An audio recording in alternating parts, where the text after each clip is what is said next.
Hello and welcome to From Barre To Business. My name is Nikki Bleakley and I am doing a solo session today. Lindsay is busy getting the kids ready for holiday club and nursery, so I have snuck out to the office early and the morning sun is beaming in, so it is rosy toasty and gorgeous in here.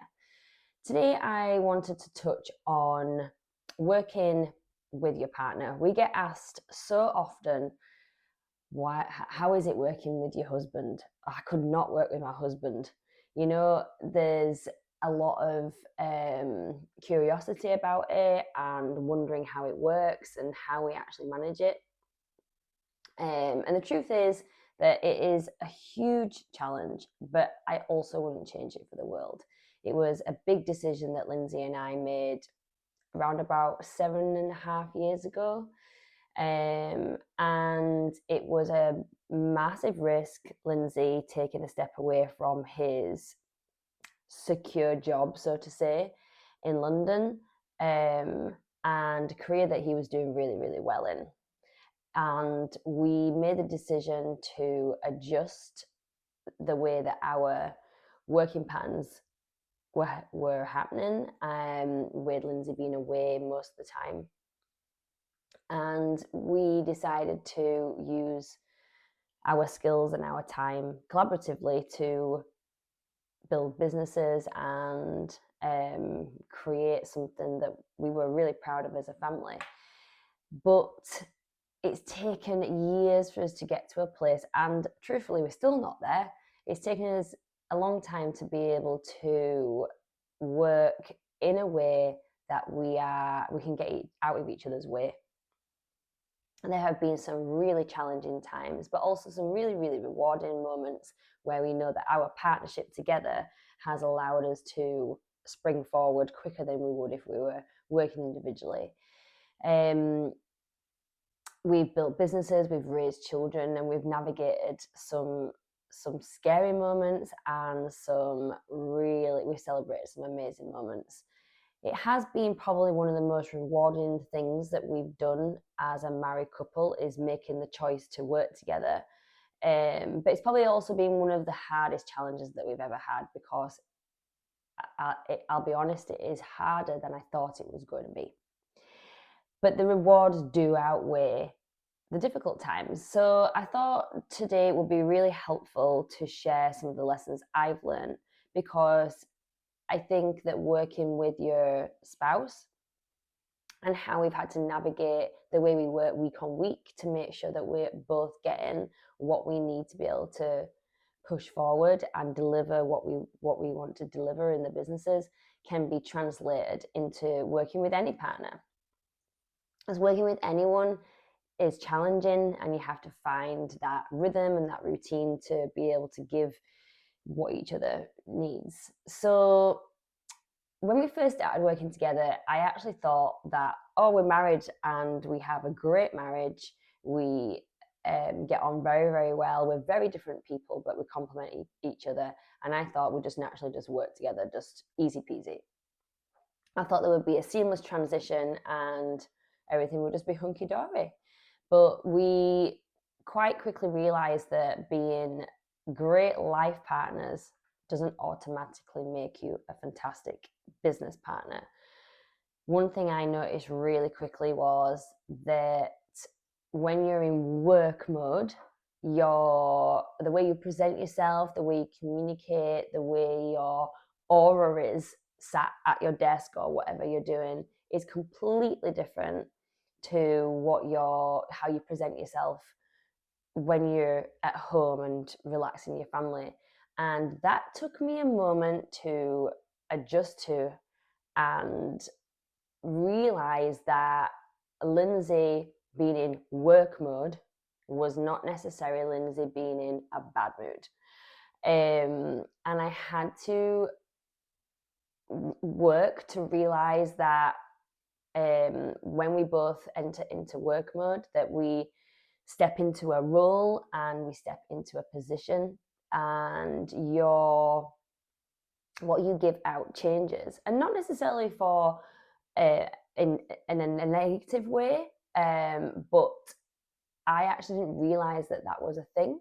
that he would go into a mindset and a driven mode, which is why he's excellent at what he does. But that took me a minute to realize that he was okay and he was just focused. I could sometimes pick up that wrong and be offended by the way he was working, and probably vice versa. I certainly have a different output when I'm with the kids than to when I am at work. So that took a minute to sort of come to terms with, and realizing that we were navigating two different relationships. So we're navigating a marriage and we were navigating business partners, which is a lot of responsibility as two people. And the amount of time that we spend in the same area is probably quite a lot of more hours than an average couple, I would assume.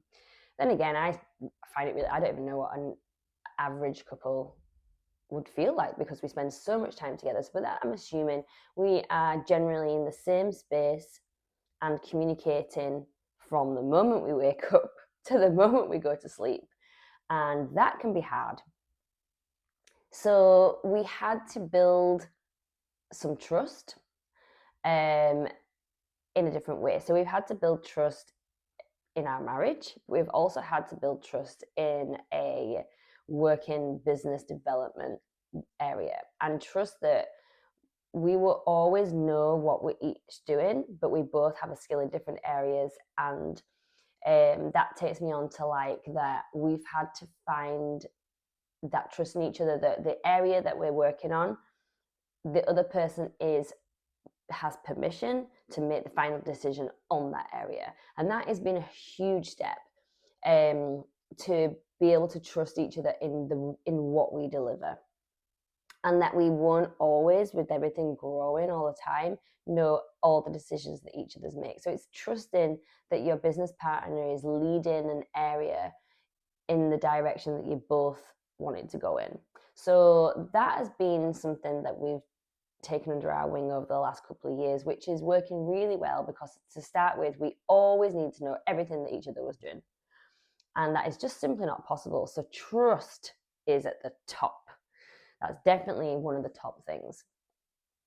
And something I think that partners that work together that are not spouses, but you run a business together, can relate to is that it can become all consuming, which is not good for anyone. It can really stunt your mindset. It can make you feel like you're trapped in something, that you don't have that escape. And breakfast can become a meeting. And I have to be honest, this morning that did happen to us. We were up early. I knew I was coming out to do some recording this morning, and we slipped into a conversation as we were getting ready about what we were going to do later today for pushing something forward. And I know that that was my fault because I had it in my head. But because we work together, I feel like I have the permission to openly, verbally speak about what I'm doing. Whereas if you were not working with your spouse, you would be maybe thinking about what you're doing later in the day, but you wouldn't be verbalizing it. So I actually crossed our boundary this morning. So I am in big trouble. And I entered into a conversation about work at 6:30 a.m. So I am fired, basically. So I need to rectify that later on. But then another times, say for example, we know that we need to have a meeting that morning to strategize what we're going to do that day or the next couple of days. We try and use our time wisely. So we'll walk the kids down to school, and then we'll use the walk back from school to have a strategy meeting. So there is that little bit of like deciding when it's the right moment and not the right moment to use your time. But we have to set boundaries of that. When we're sat eating dinner and we're with the kids, we have to pick each other up and pull each other up on when we're having a conversation that shouldn't be happening. Because before you know it, every conversation is about work and it sucks the fun out of everything. And it's really challenging to keep it separated. And it's something that we have to work on all the time, but we have to protect our relationship.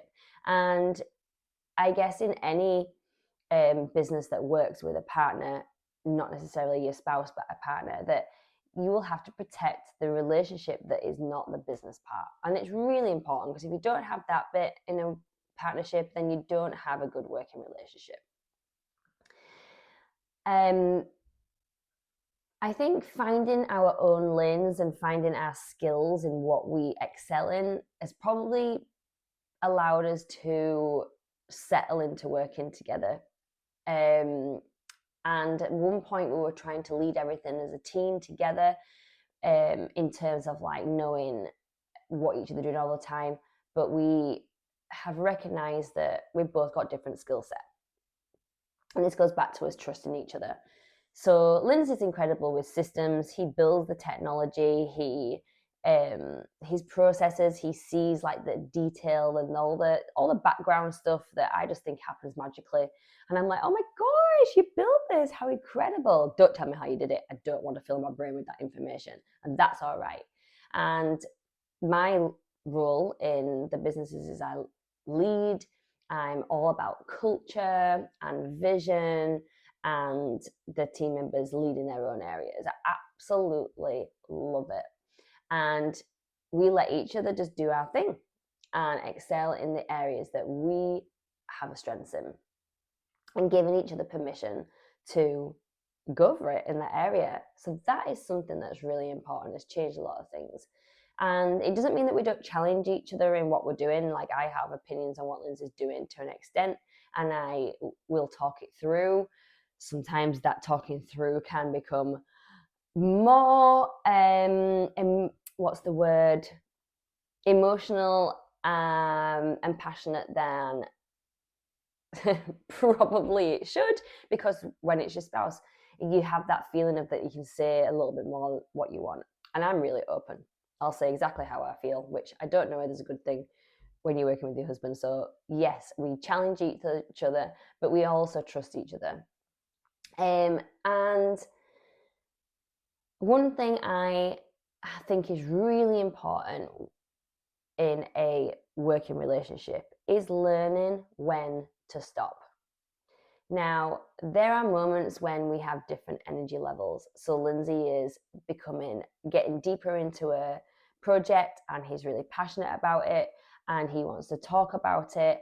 And I'm on the sort of path where I need to like pull back a minute, like it's feeling heavy, there's a bit of pressure somewhere, and I need to give myself moments where I need to pull back.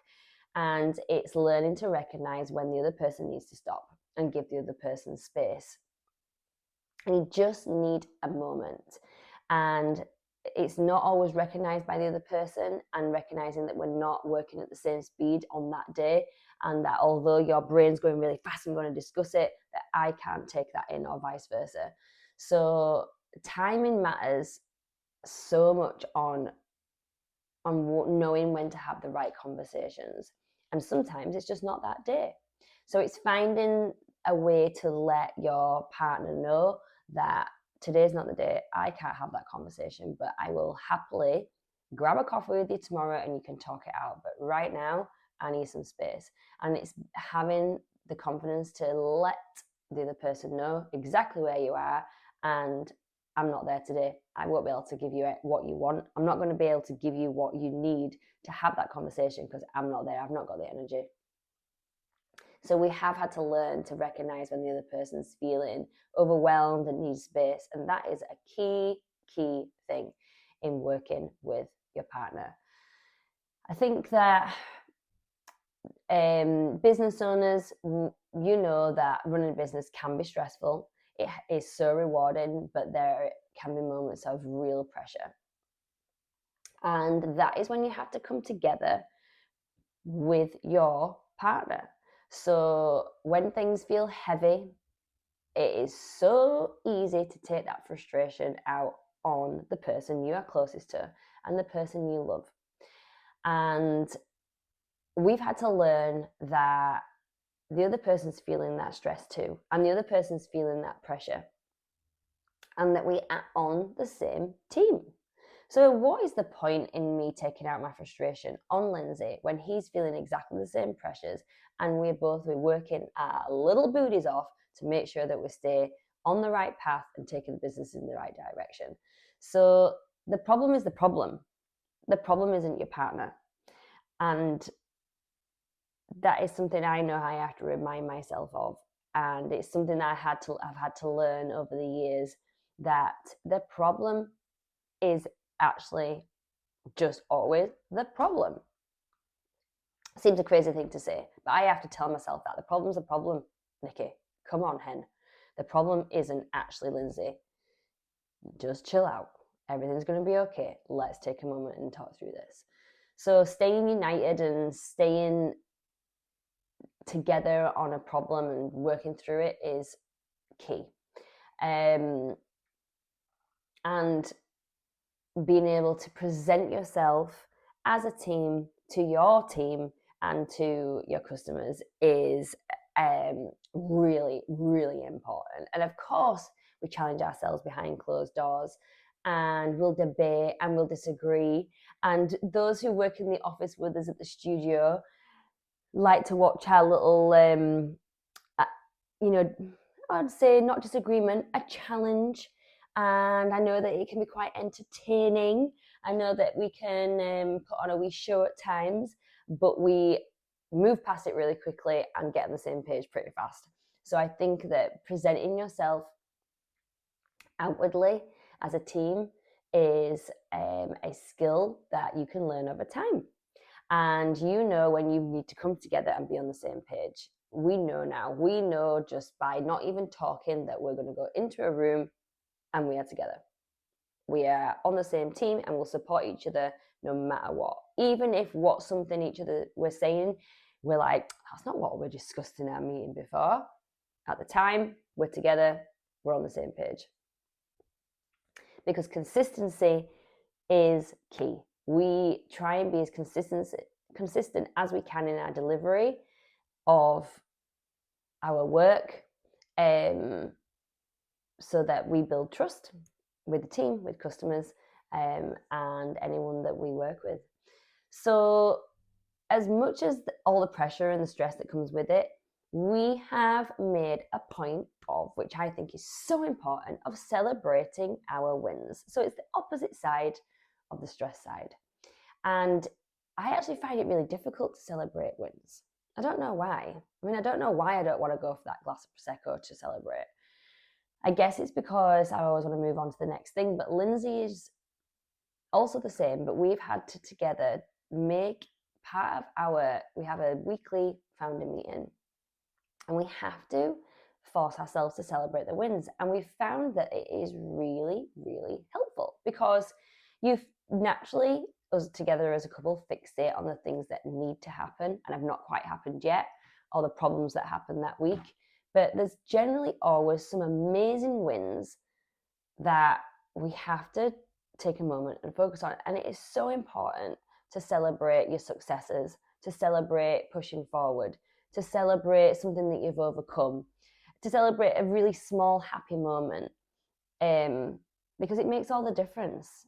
It gives you the drive for the next week ahead. So together we do celebrate what we have done well.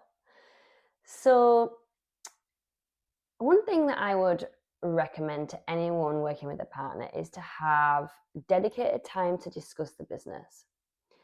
A weekly meeting where you cover certain points, including celebrating wins. Talk about big decisions that need to be made.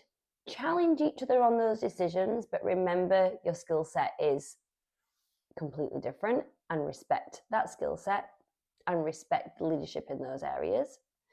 Talk about your priorities for the next week so you both know where you're working towards and you're both on the same path.